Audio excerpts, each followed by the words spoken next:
Take it easy. Go. Take it easy. Take it easy, Fred.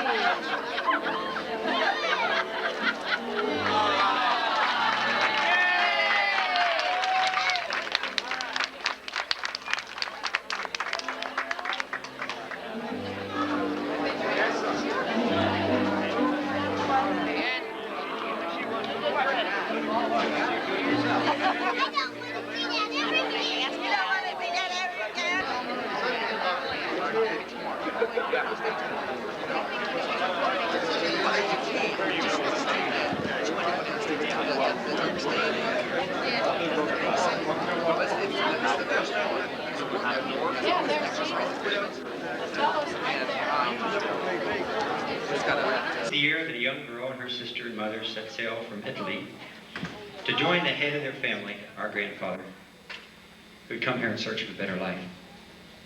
At the time, this family, the Papanos, were just one among the many hundreds of thousands who streamed through the gates of Ellis Island. Now, Ellis Island, I think y'all know what that is. That's where the immigrants came into the country back in the 20s and 30s. Actually, their 100th anniversary, 1892 to 1992, we'll be celebrating that soon. Now, we got something special here for Mom. This microphone stays on here. Okay. Now, that young girl was on.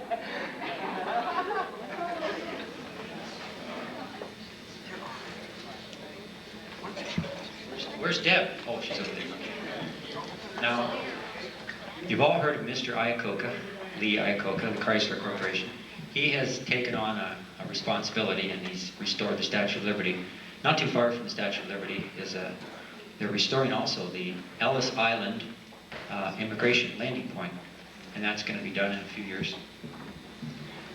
We've placed Mom's name, Nellie Papin Cafazzo, on the soon-to-be completed Wall of Honor at the Ellis Island Immigration Museum.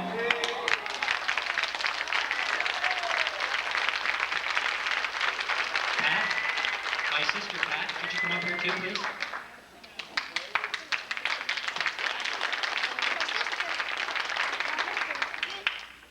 Now, when Grandpa came over here in those days, I guess he didn't know this was all going to happen, but Grandpa, here we are. Today we present you, Mom, with this document of honoring your life in America. Your name will be inscribed at the Immigration Wall of Honor. Now, on Ellis Island, there's going to be walls and plaques, and Mom's name will be there permanently forever. This is the plaque here.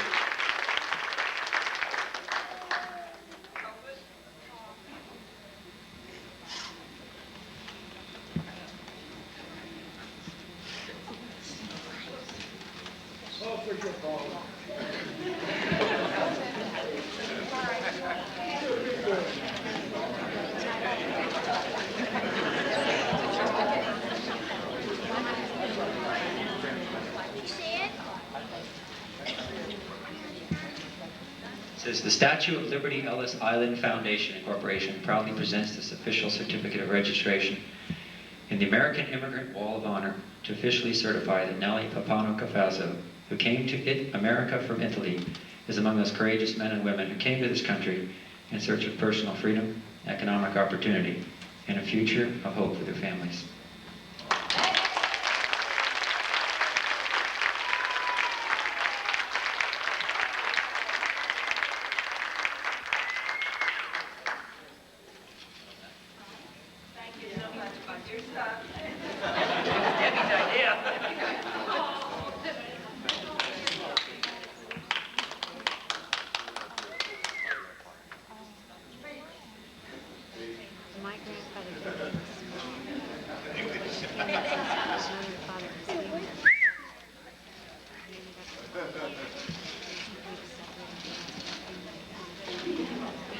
Now, Mr. Iacocca has promised, now he said this, that he was going to do all this. But just in case, we have a few friends in Detroit with some violin cases, and if he doesn't do this, we're going to pay some more visit.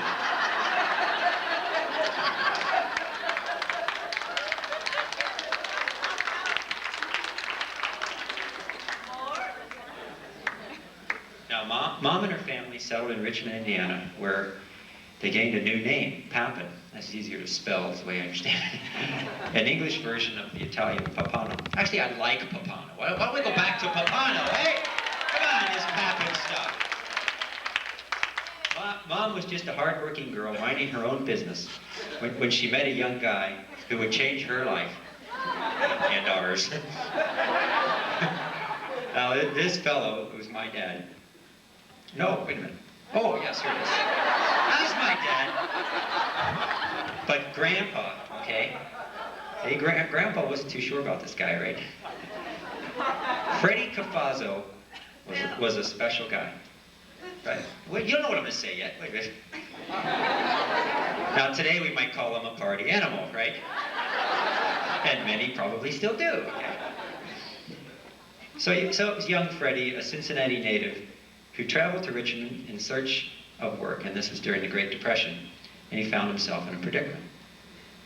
Not only was he wooing a fiancée, but he was wooing her father too. Like all good old-fashioned Italian fathers, he kept his precious daughter tightly under his wing. But our dad, ever the charmer, naturally charmed Grandpa into a date, and then another date, eventually into marriage.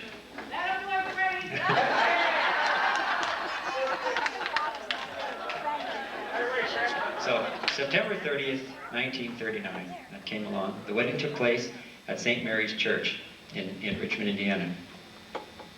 And today, we have one member here of the original wedding party. That's Nick Bizzelli. Nick, could you stand up, please? If you take a look at the picture out in the foyer out there, Nick is that handsome fellow back there. And my cousin Phyllis was also the flower girl, but Braniff Airlines changed her plans on that. She couldn't be here due to another bankruptcy for Braniff.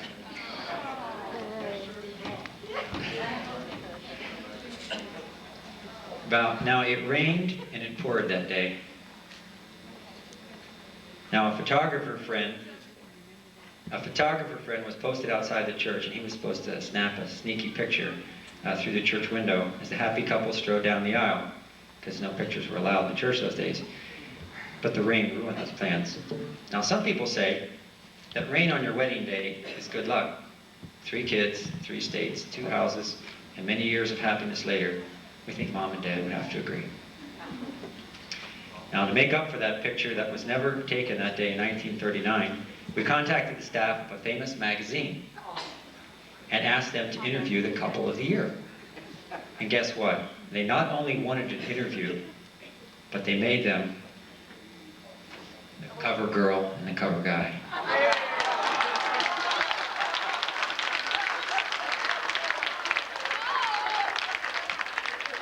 Hey, that was my idea, Mom. No, John's got nothing to do with this. This is a picture of Mom and Dad in front of the house, their first house in Richmond, Indiana, at, what was the address? Something in C Street up there. South 9th and C Street, and all you Richmond folks, you go up there to see that. 909. Now, I understand that this magazine... Okay. Sure, it wasn't your last. You better get a copy of this, because I understand it's going to be a real collector's item here.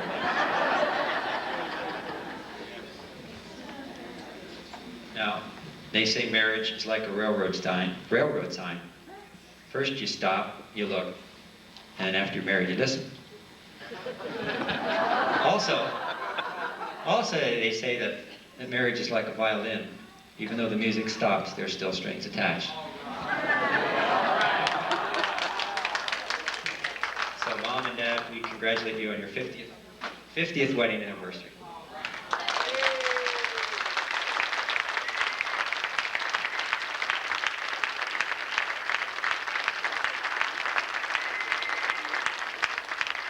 Not only is their name, I just read this afternoon, but their name is going to be in a computer bank on Ellis Island. So you go up there and you just type in Nellie Cafazzo and up it comes. We have one more. My sister just reminded me. This is the real present we have now. Deb, why don't you do that? Oh, they're right here.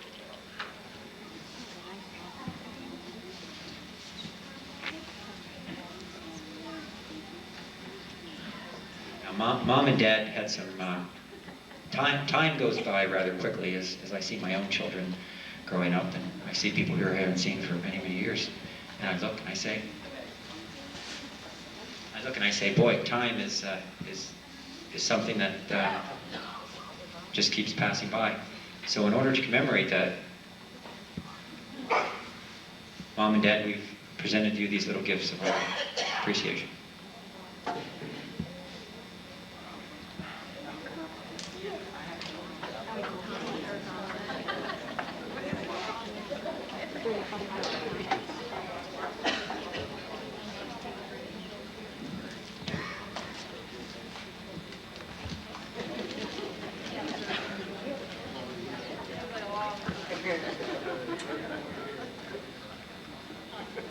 Don't cry. That's okay, it runs in the family.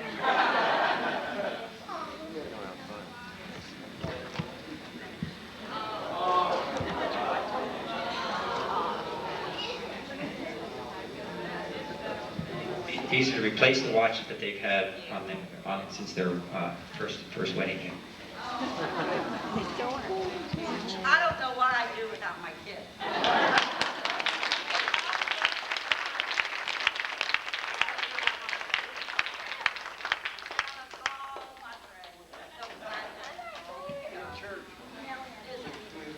You stinkers.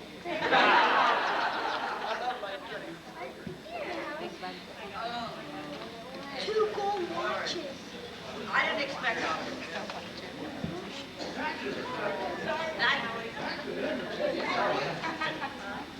And these two, they figured it all out.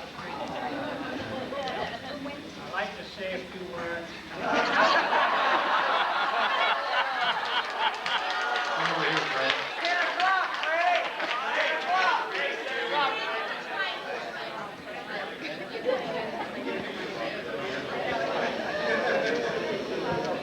I just want to say a few words.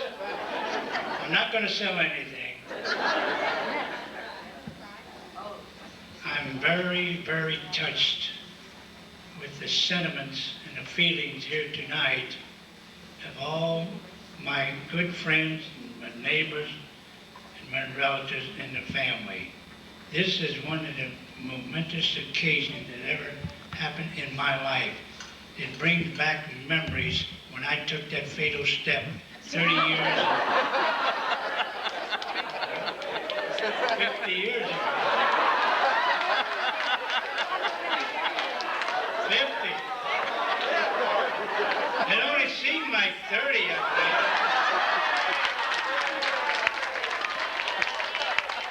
Nevertheless, I want to say thank you very much. We're very happy, we're very proud to see all your smiling faces here tonight, and God bless all of you.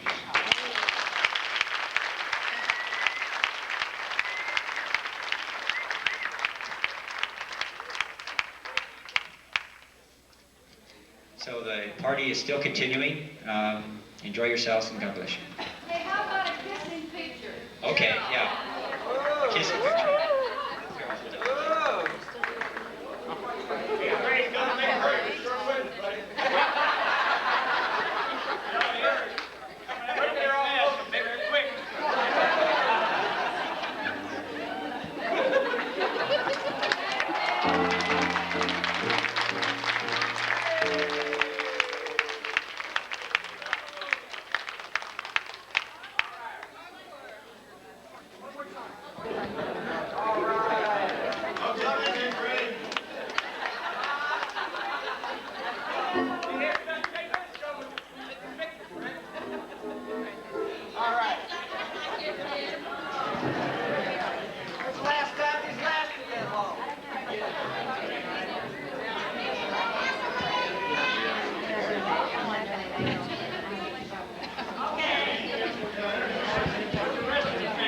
Fred wants to introduce all of his grandchildren.